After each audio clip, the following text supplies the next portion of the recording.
Hawaii is known as a melting pot, blending diverse cultures and ethnicities.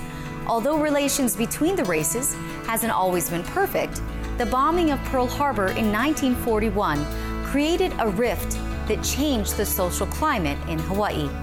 No one felt this more than Americans of Japanese ancestry known as AJAs who were living in Hawaii at the time. I was able to talk to the veterans of the 442nd Regimental Combat Team, the 100th Infantry Battalion, and the Military Intelligence Service who experienced the prejudice firsthand, yet still chose to fight for our country. Hawaii, 1940. The Hawaiian Islands were still a territory. Sugarcane and pineapple production pushed the local economy, and the population had grown by more than 330,000 since the 1840s due to the plantations importing labor from countries around the world, including Japan. For many Nisei, or children born in Hawaii whose parents immigrated from Japan, life was much simpler than it is today, but not always easier. We had a rather large family, which was common in those days, particularly for the farm life that we led. Anyway, we had 8 of us. I was number 5 in order. Growing up as a child, we used to go to the beach. Life for me was very simple. We were not rich. We didn't have everything, abundant. I mean, we survived, and it was hard. And I always cherish those days because I think it made me realize that nothing is free. And I think that was one of the things that kept me going. My father was a merchant. He was a manager of a company that imported goods from Japan. It was called the Japanese Bazaar. So, I grew up as a local kid, Kaimaki district.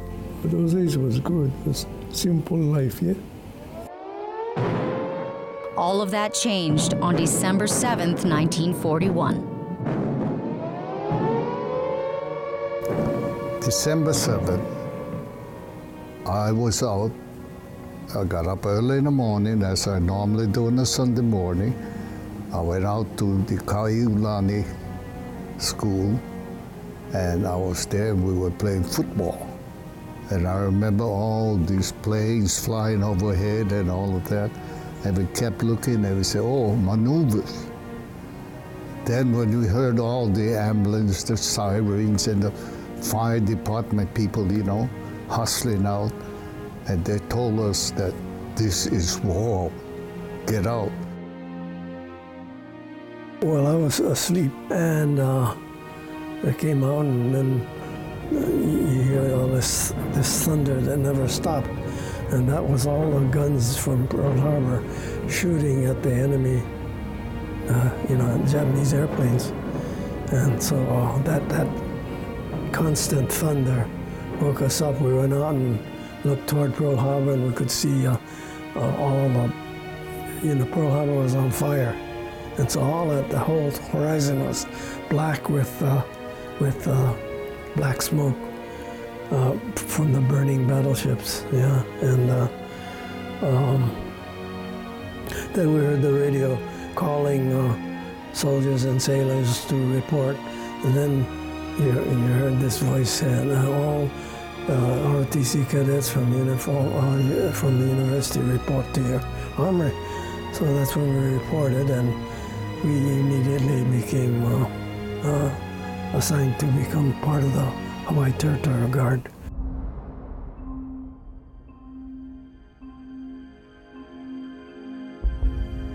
The war had come to Hawaii. The bombing of Pearl Harbor lasted no more than 2 hours, yet 2,500 lives were lost that day. And life for the Japanese living in Hawaii and across the United States would never be the same. It was drastic. You don't know what prejudice is. I mean, overnight, they completely changed.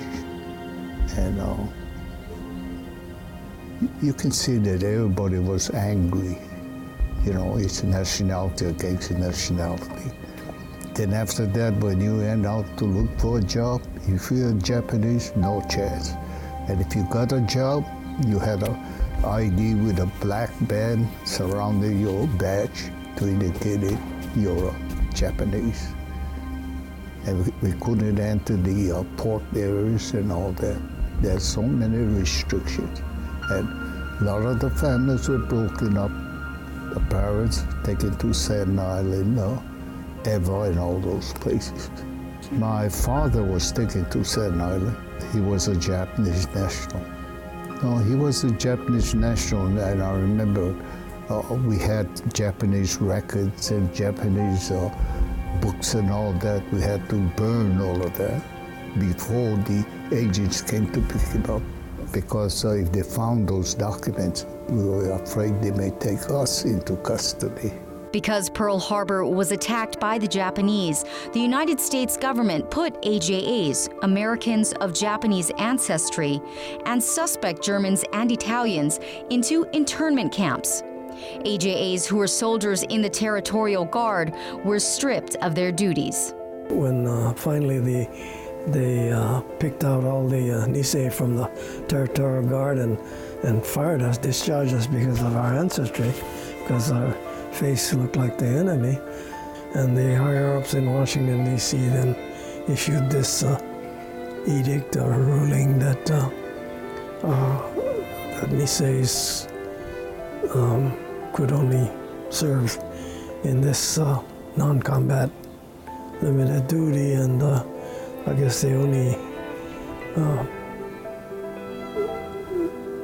alternative, or what was left, was what became the Volunteer Labor Battalion. And it was called Varsity Victory Volunteers because varsity meant university. So we were all university. So there were 169 of us, and all former UH-ROTC cadets. The Varsity Victory Volunteers dug ditches, built bridges, built warehouses, and helped in any way that they could. We did that for a year, and finally the government then opened up and said, we will allow these guys to fight, and therefore they call for volunteers for the 442nd. So we all resigned the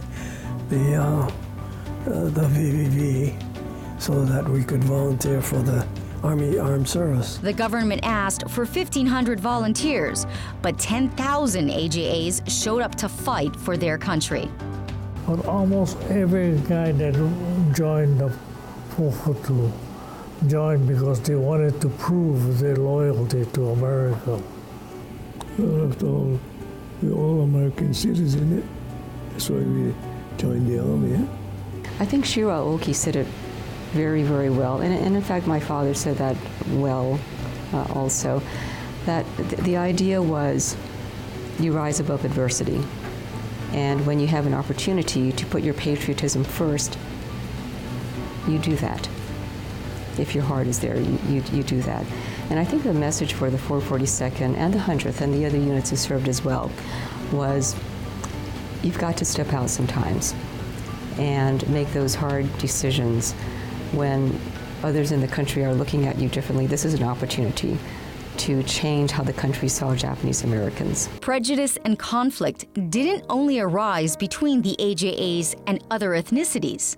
There were rifts between the Japanese depending where they were from in the United States. When we first went overseas to the mainland, we joined together with the mainland Japanese. But we were Hawaiians that spoke pidgin English. Those mainland guys spoke perfectly English, and that's why from the very beginning we never got along. We all had fights with the mainland guys all the time. But the story has always been told that once the 442 went over to the relocation camps, and they saw all these Japanese behind barbed wires being guarded by machine guns.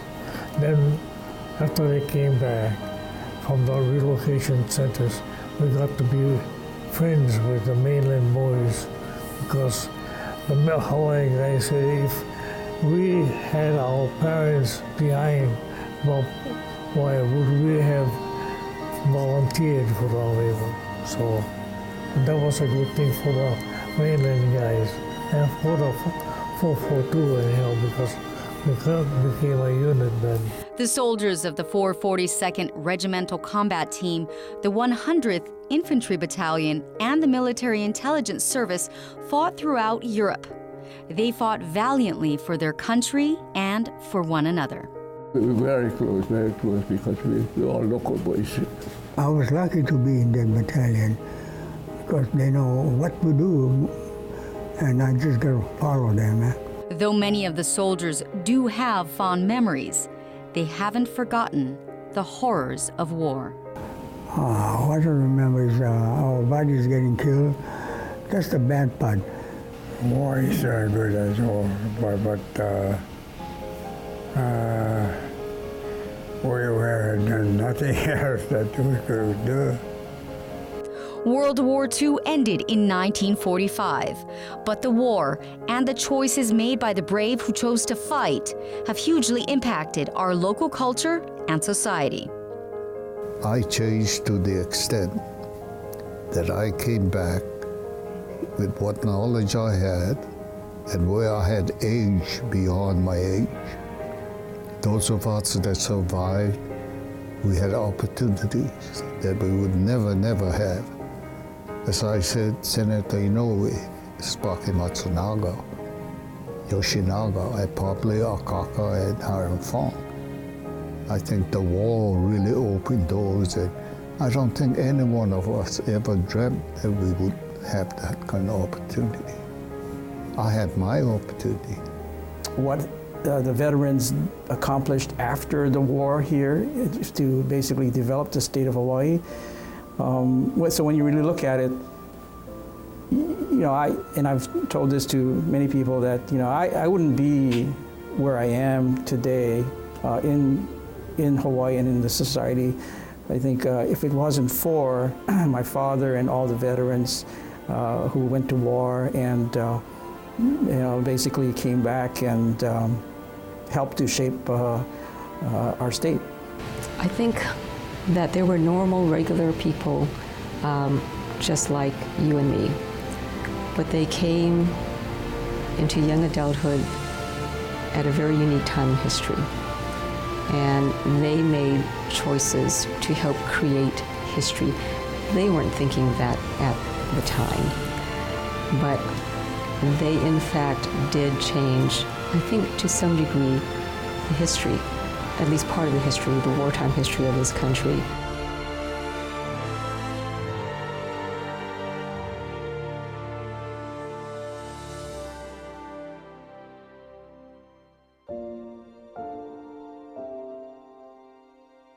Well, the young ones, my kids and grandchildren, haven't the faintest idea.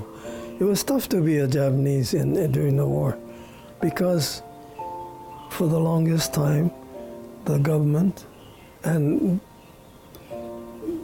maybe a majority of the citizenship had questions or doubts. Are these guys going to be loyal to America or what?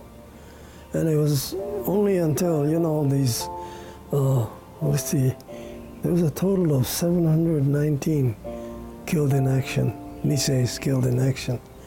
And you know, what better proof do you have than give up your life for your country? And so when they began to see all those white crosses with Japanese names, then the country and the people began to say, oh, these guys are part of us. They're dying for their country.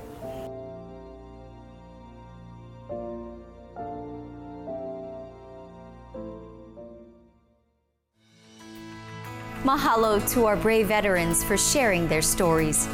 We'd also like to send our condolences to Robert Sato's ohana. Mr. Sato passed on not long after we conducted this interview. For more information about our World War II veterans, you can log on to 442sd.org or www.the442nd.org.